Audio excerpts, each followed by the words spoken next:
My name is JJ Dos Santos, and I'm joined today by Ethan Koehn and Andrew Ryan. And today we're going to be talking about Super Bowl 60 that is coming up. It is the Patriots versus Seahawks taking place at Levi's Stadium in Santa Clara, California, this Sunday, February 8th. It's a huge rematch with history, storylines, and star power on both sides. So let's break down what makes each team dangerous and how this game might unfold. Starting with the New England Patriots, this franchise is back on the biggest stage after a remarkable turnaround. They were 4-13 last year. They hired Mike Vrabel, and Drake May in his second season is looking to be an MVP quarterback. They finished the season at 14-3 after playing the easiest schedule in the NFL this year. A lot of people doubted them, but they were able to win mainly on the defense during their two playoff games. They beat the Broncos, who had a hurt quarterback, and they were able to beat the Texans, who turned the ball over 5 times. I think that their offense is going to figure it out, and they'll do okay, especially being able to go back to a warmer climate. And then it'll just be up to the defense, and I do think they are out-coaching the Seahawks with Mike Vrabel, who took Tennessee also to multiple conference championship games. Now, let's talk about the Seattle Seahawks. They finished 14-3 and had a super good defense and a good rushing attack. Their unit led the league in the fewest points allowed per game, and their front seven can absolutely disrupt rhythm on the offensive side. Now, the Seahawks are led by quarterback Sam Darnold, who's looking like probably one of the best free agency signings this season.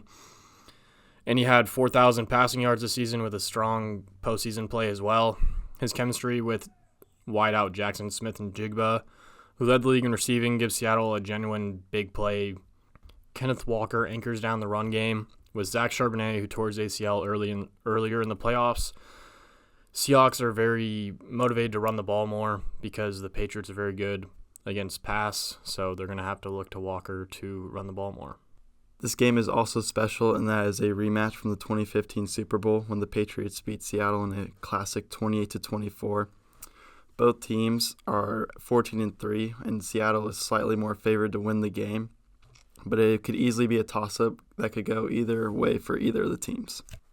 The keys to victory for New England, I think, is to protect Drake May, so keeping him clean in the pocket because he is known to kind of turn the ball over. He'll fumble or throw a bad interception every once in a while if he's pressured.